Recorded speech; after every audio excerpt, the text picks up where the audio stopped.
Good morning.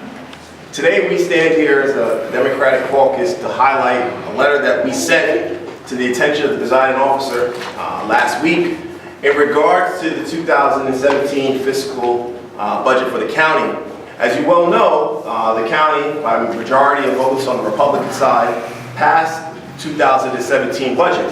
What they did not do was pass a balanced budget for the county. As we all well know, the very controversial $105 public safety fee, which our caucus has stood firm on being against for the last 45 days, the majority chose to pass a budget but did not include the authorization for the actual fee to be implemented. So the county executive sent down a budget on September 15th, which he believes to be balanced in terms of the expenditures and revenues, and the majority, because of strict politics, decided not to pass it. And to me, that, and in this caucus, that flies in the face of transparency and openness that we need in this county.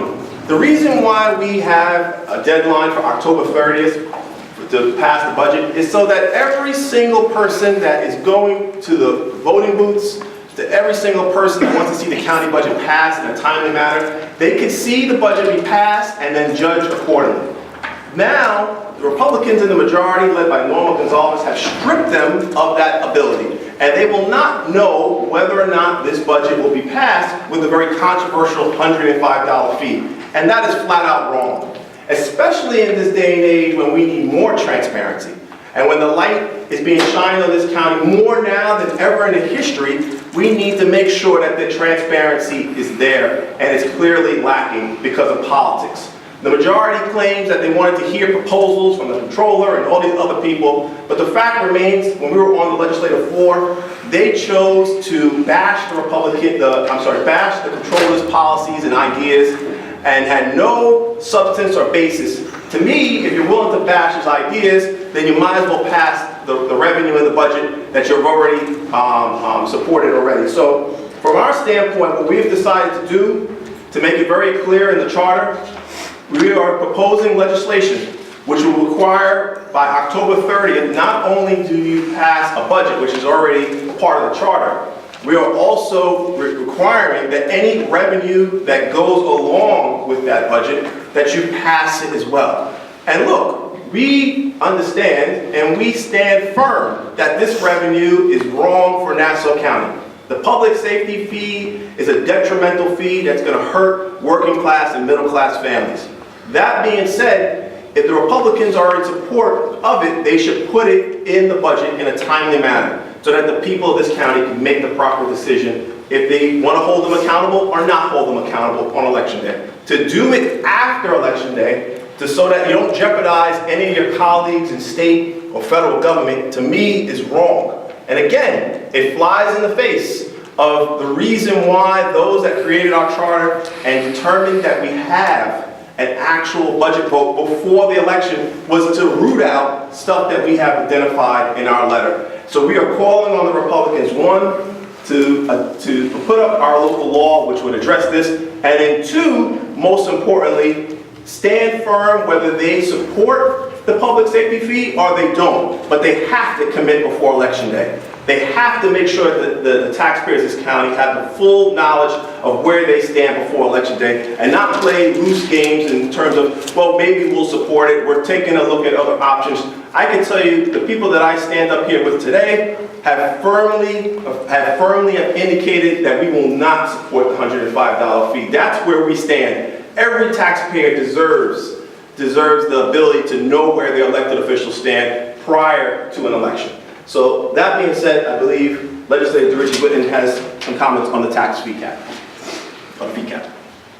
I do. I also just, getting back to what Gavan was saying, the way to ensure that this $105 public safety fee will not be enacted is simply for the legislature to call it and then vote it down. Without doing that, it's still open. So it's quite possible that after any meeting, we've had meetings at 11 o'clock at night, this item could be called and passed, and that is what we're so concerned with, that this is still floating around out there, and the only way to absolutely get rid of it is call it and vote it down. Not doing anything still allows it to be open. The other thing I wanted to mention was, if you look at what this increase in this budget is equivalent to, it's over a 9% tax increase. We also submitted legislation just saying that the fee increases should not break the tax cap, just like the tax increases shouldn't. There's no difference. It's all still money coming from our constituents. That legislation, as well as what Kavan Abrams just submitted and mentioned, nothing even sees the light of day. It's so frustrating because it takes a lot of time and effort to write these things, and they won't even call them, they won't even discuss them. It's as if it was never submitted. So that's why we're appreciative of you being here, because to let the public know that at least this legislation's been submitted, I believe is we're giving them the service they deserve. So. Thank you very much. Good morning, everyone. I'm very glad that my colleagues are gathered here today, and I thank also our leader for submitting this piece of legislation. The spirit of Section 302 of the county charter is to make sure that people understand that there's a budget that needs to be passed, but also the needed revenue. Unfortunately, we didn't see that this year, and I fear that the Republican majority will impose these fees after Election Day. Another trick, another charade. The people of Nassau County deserve better. I'm asking the presiding officer and to my colleagues in the legislature on the majority Republican caucus to please pass this legislation to make sure that we have revenue when we pass a budget. Thank you. And I guess some have asked, why do we have so much skepticism towards the Republican majority in terms of them passing these fees after Election Day? Well, we know their playbook pretty well.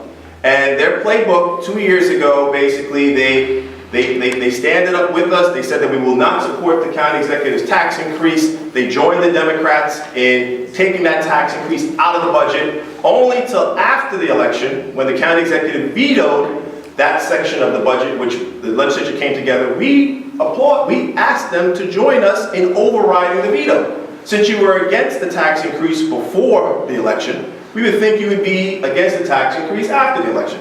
However, that was not the case. They would not join with us for the 13 votes that are necessary to override the veto. So their playbook is very simple. It's to skirt past whatever they can get done before the election, and then hit the taxpayers where it hurts after the fact, when they don't have the ability to vote accordingly and hold elected officials accountable, or not accountable, for that matter, at that particular time. That being said, I'll be happy to take any questions. Well, I guess I have one question. Why do you think the other side, if we can call them that, is doing this? I mean, are they trying to protect themselves, perhaps, on Election Day? Are they trying to hoodwink the public? I mean, what are they, in your opinion, doing here? I truly believe that they're doing it because they're trying to pull a fast one on the public. They have elected officials, colleagues in the state, federal, and other offices that they do not want to hurt their brand, which their brand is the Republican majority of the legislature. They hold the votes to be able to push initiatives through. So I believe that they are doing this strictly for that reason.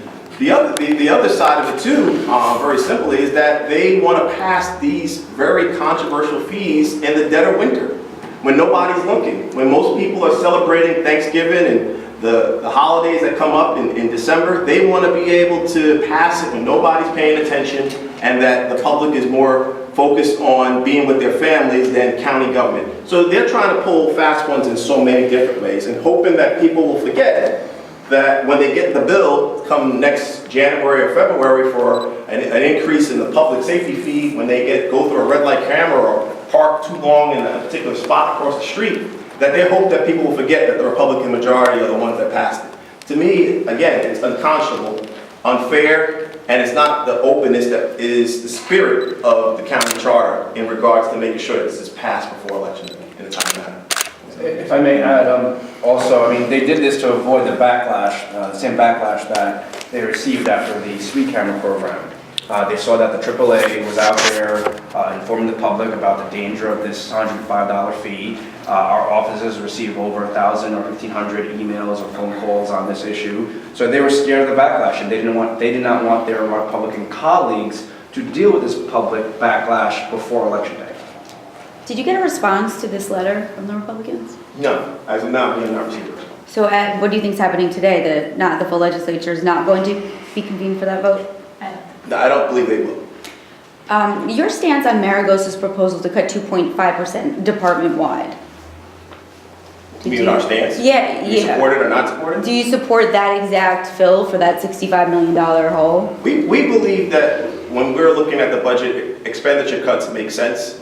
Obviously, the administration has the authority to implement how a 2.5% cut will be allocated to each of the departments.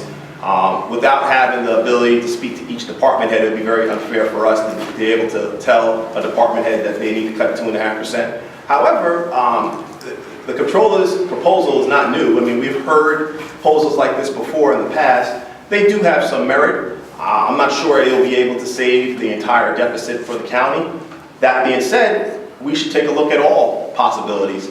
And there's no reason that we can't implement any of his measures once the budget begins next year. There's nothing that stops the stops the county executive from incorporating cuts in particular offices if he sees fit. So we could easily do that stuff and impose those things to make sure that we don't have to do any of this revenue enhancements that the administration and the Republican majority like to do. Somebody was buzzing. Thank you. Thank you.